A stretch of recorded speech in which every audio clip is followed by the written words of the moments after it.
E aí, pessoal, tudo bem com vocês? Espero que estejam todos bem. Hoje eu queria bater um papo com você, meu cliente, clientes de oficina, e como nós mecânicos sofremos para poder dar um diagnóstico, cobrar um diagnóstico, né? Nós temos que pegar esta prática porque as coisas estão mudando, né? Presta atenção para vocês verem uma coisa. Existe ali o carro carburado, o antigo carro carburado.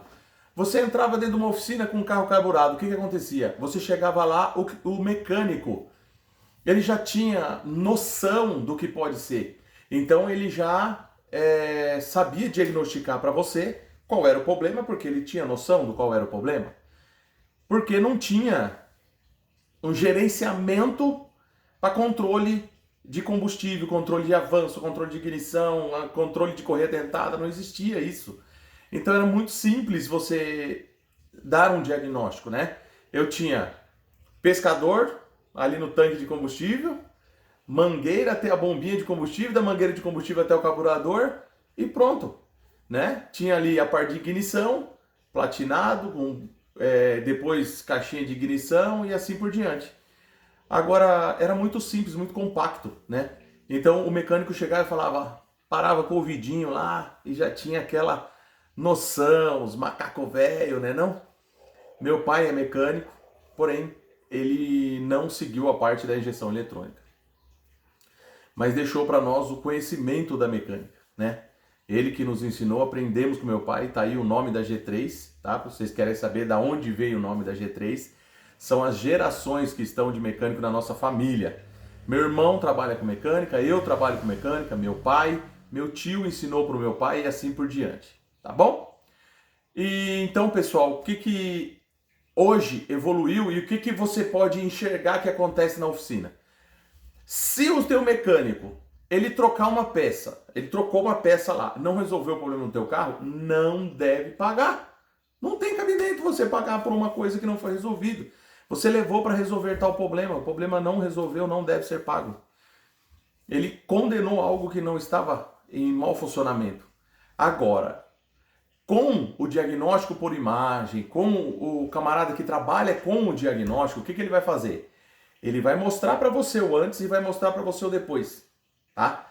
Um exemplo do que aconteceu hoje na minha oficina: bomba de combustível defeituosa de um Uno que estava com alto consumo de combustível, motor ok, todo o sistema do carro ok, a única peça substituída foi a bomba e a tampa da bomba que estava trincada. Então, eu mostrei o antes, a imagem pelo osciloscópio, e mostrei depois, o cliente viu o que mudou. Então vamos dizer que mesmo assim o carro não ficou bom. Porém, eu mostrei, ele tem a imagem, ele consegue ver o que foi feito no carro e o que alterou de parâmetros ali no carro. Por mais que uma pessoa não entenda aquela imagem, mas nós conseguimos explicar, né, através de vídeos, imagens, tudo, sinalizar e explicar. Tá vendo aqui? A sua tem duas espiras faltando, que foi o caso de hoje. E o correto seria ter as 4 espiras em perfeito funcionamento, que no caso a bomba original de fábrica era de 4 espiras. Então, olha uma coisa, um exemplo que eu vou dar para vocês. Chega numa mecânica de um cara que trabalha com a experiência. Olha a diferença de experiência e diagnóstico. Você trabalha com experiência. Aí você vai lá e fala, ah, mano, quando esses carros não quer pegar de manhã, é bomba de combustível. Ele pega 50 carros, 30 tá com problema na bomba de combustível. E realmente ele acertou. Ele acertou. E o cliente sai de lá feliz. E fala assim, nossa, você precisa de ver, meu, eu fui lá, ele não colocou aparelho, não colocou nada. Quando eu cheguei lá, ele já falou, ó, é bomba de combustível. Mas e os outros 20? Que poderia ser um aterramento, que poderia ser uma sonda lambda, um escapamento obstruído, uma má eficiência no cabeçote. Entenderam, pessoal? Não dá. Os 20 ali, foi trocada a bomba, mas não resolveu o problema e foi trocada a bomba à toa. Entende a diferença da experiência e do diagnóstico? São coisas bem diferentes. Que se vocês prestarem atenção, começarem a pensar um pouco, que vale a pena pagar o diagnóstico, vocês não mais deixariam o carro para fazer substituição de peças. Você chega num cara, ó, o cara lá, meu, você vai gastar um dinheiro, mas o carro de lá vai sair bom. É óbvio. É igual uma autorizada da vida. Eu conheci um amigo que trabalhava numa autorizada e deu problema em um conector. Sabe o que a autorizada faz? Ela troca o chicote. Nenhum mecânico convencional gastaria os R$ 120 para o conector, troca ali, dependendo da facilidade do conector ali, solda, coloca um retrátilzinho para dar um bom acabamento, para ficar perfeito, substitui. Ele deve ter gastado uns 1.500 a 3.000 e alguma coisa no carro. Resolveu o problema? Resolveu, mas foi trocado todo o chicote do carro.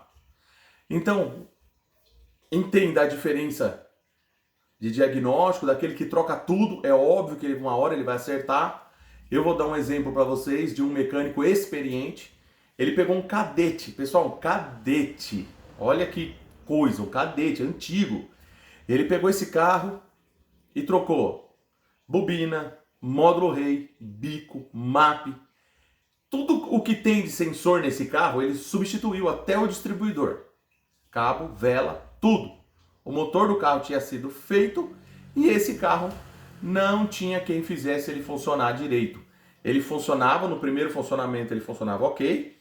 Quando passava ali uns seus 5, 10 minutos, o carro ficava horrível para andar, dando cabeçada, o carro ficava muito ruim. Com o osciloscópio, eu vou testar o bico, eu vou testar a bomba, eu vou testar a MAP, eu vou testar sensor de posição da borboleta, sensor de temperatura. É tudo testável. Não existe isso de substituir para ver se resolve. É testável. Tudo tem um teste. Então nós fomos eliminando tudo no teste, mesmo as peças novas. E eliminamos a parte de motor, falou, motor você não precisa mexer. Então, nós fomos eliminando e tirando aquilo da nossa cabeça. E confiando no diagnóstico porque estudamos, porque buscamos conhecimento, buscamos ferramentas. E chegamos na conclusão que não era um problema de injeção eletrônica, não era um problema de motor. Verificamos a linha de pressão de combustível, estava ok. Você sabe o que era? Vou contar para vocês agora. O defeito era uma mangueira obstruída. Mangueira de água. Mas como assim uma mangueira de água obstruída vai dar um mau funcionamento no sistema de injeção eletrônica? Pois é, pessoal, nessa hora a experiência não ajudou. Quem vai ajudar vai ser o diagnóstico, o estudo, certo? Então, afunilou. O osciloscópio não achou o defeito. Mas eu não troquei peça nenhuma, porque eu testei aquela que eu tinha dúvida e achava que era pela experiência. Eu testava. E chegamos na conclusão que esta mangueira que aquecia o coletor de admissão daquele carro estava obstruída. E o coletor de admissão, ele congelava. E como ele é um bico só, aquele bico injeta como um carburador. Ele injeta dentro do coletor e vai para o cilindro que está ali admitindo. Então o que acontecia? Aquele combustível caía no coletor e congelava a base do coletor de admissão. Quando congelava a base do coletor de admissão, o carro ficava muito ruim para poder andar. Então olha que interessante. Hoje eu vim para vocês tentar ajudar aos clientes e ajudar aos mecânicos que ainda não trabalham com diagnóstico. Tem muita gente que fala, não, mas não vale a pena investir em ferramenta. Eu concordo. Não vale a pena, é difícil, não vale a pena para o mecânico, sabia? Você sabe o que é que dá dinheiro? Dá dinheiro são serviços rápidos. Troca de amortecedor, escapamento, vira-vira, freio, esse tipo de coisa, que são serviços rápidos. Eu vou falar a minha pequena experiência, pelo amor de Deus, né? Não estou generalizando, assim, só uma ideia. Mas você pode ver donos de centro automotivos ricos com vários centros automotivos. Por quê? Porque são serviços rápidos. Agora, mecânica é difícil. A não ser que o cara seja um bom negociante, comprou um carrinho e vendeu, e de repente comprou uma casa, um terreno, vendeu, o cara começou a negociar, sei lá, sabe? E aí ele cresceu na vida e ficou rico, mas dificilmente é ele abrir 1, 2, 3 oficinas para poder trabalhar, porque é difícil achar profissionais na área. Então, pessoal, é difícil para nós investir em conhecimento, investir num osciloscópio, num scanner, em transdutores, estudo, ó, cabeça ali estudando, é difícil. Mas eu acho que também é difícil você trocar uma bomba de combustível sem ser o problema nela. Também é difícil você trocar um sensor MAP, qualquer sensor, condenar um motor, sem realmente ter defeito no motor. Recentemente, uma retífica, ela fez ali um motor, né? Ela vendeu as peças mecânicas, o mecânico fez a montagem do motor e esse carro estava 4 meses para tentar diagnosticar o problema. Essas são experiências de oficina que eu estou contando para vocês. Quem gosta, fica aí, beleza? Então olha só que interessante. Esse veículo era um Gol, motorzinho comum, é A111. Foi ver. Primeira pergunta que eu fiz: o comando de válvulas é original? É original. E esse carro falha, xoxo, não anda. Dava a impressão que ele estava com o catalisador entupido. A experiência. A minha experiência levava que o catalisador daquele carro tivesse entupido. Eu mandei arrancar o catalisador, trocar o catalisador? Não. Coloquei o transdutor de compressão, estava ali na linha da pressão atmosférica. Quando acelerei o carro, permaneceu na linha de pressão atmosférica. Acabou. Não tinha problema no escapamento. Foi verificado ignição, foi verificado vazão dos bicos injetores sem desmontar nenhum parafuso. Então, pessoal, olha que interessante. Fui afunilando o defeito, bomba de combustível, e fui afunilando, até que eu condenei o motor porque estava com diferença de pressão entre cilindros. Eu fiz uma CR, fiz um TVE na partida e um TVA na partida e chegamos à conclusão que tínhamos um defeito de pressão do motor ali. Tinha diferença de compressão. Aí ficou um porém. É cabeçote ou é a parte de baixo do carro? Porém, o motor feito. Pensa num diagnóstico difícil, né? E o mecânico do teu lado falando: não, coloquei tudo original. Todas as peças perfeitas, aí não tem o porquê ser a parte de baixo. Veio o cara não fuma, o carro não queima óleo, olha a experiência. Olha que interessante. E aí, de repente, o que eu faço? Coloquei ali o transdutor de compressão nos 4 cilindros. Medi o cilindro 1, o 2, o 3 e o 4. E vi que todas as válvulas abria e fechava no determinado, para onde, tudo corretamente ali. Tudo nos seus devidos lugares. Peraí, se as válvulas estão abrindo e fechando todas perfeitinhas naquele ângulo programado pela montadora específico daquele motor, peraí. Então eu não tenho um problema de cabeçote, aquilo me chamou a atenção, o que eu fiz? Fui lá e coloquei o transdutor ali aonde abastece o óleo e vi a pressão que tem dentro do cárter. Quando eu fui olhar a pressão do cárter, que eu fui fazer um TVC, né, que se chama, transdutor de vácuo no cárter, aí eu cheguei no problema do carro que estava passando entre os anéis e estava chegando lá pelo cárter. Porém, olha que interessante, não era toda hora. Aí você pensa, puxa vida, então se eu colocasse o reloginho lá, poderia ser que dava pressão ok. Porque tem aquele determinado tempo de você segurando na partida, o reloginho vai subindo, não é isso? Porém, com o carro em funcionamento, eu estou tendo explosão na cabeça do pistão. Eu estou tendo uma velocidade muito maior, porque na partida são 300 RPM, 325 RPM. E eu estou ali com marcha lenta a 800 e pouco, 900 RPM. O motor girando uma velocidade muito maior. Quando colocamos o transdutor lá, bingo! Um defeito. Estava passando pressão da cabeça do pistão para baixo no cárter. Opa, peraí. Eu tenho um defeito de ovalização aí. E o cara da retífica do lado. Ah, é impossível. Aí eu, puxa vida, mas é o que está aparecendo aqui no osciloscópio. E defeito é certeza que o defeito está interno no motor. Pode desmontar o motor que vocês vão encontrar alguma coisa aí. Quando eles desmontaram, eu não sabia qual era o problema. Tá? O osciloscópio não mostrou para mim que o defeito era naquele ponto específico. Mas ele me direcionou o defeito ao motor, que estava há 4 meses em dúvida aonde estava o defeito. Quando eles desmontaram o motor, o pistão havia encolhido. Com certeza esse carro sofreu uma temperatura na mão do cliente.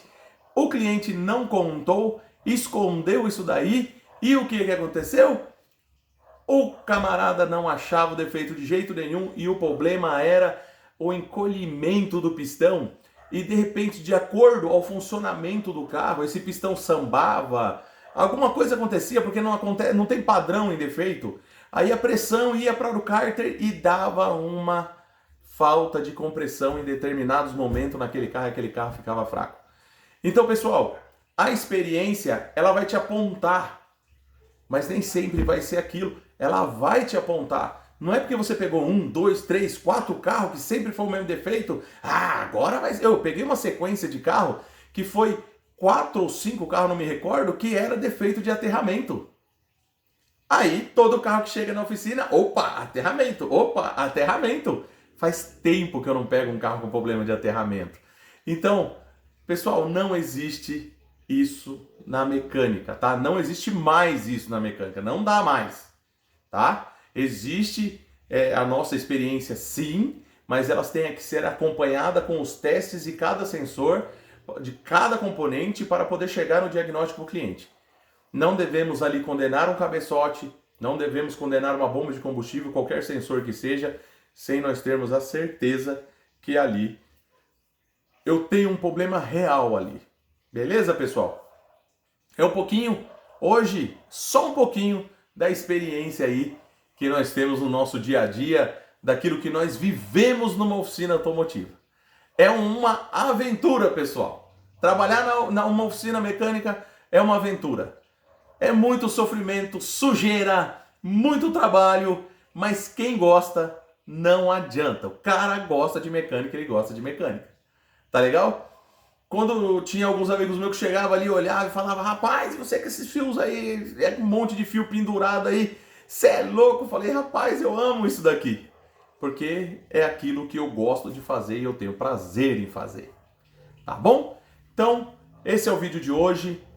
Espero que para vocês aí foi um assunto bacana para poder compartilhar com vocês. Tá legal? Bom dia, boa tarde, boa noite e fiquem com Deus.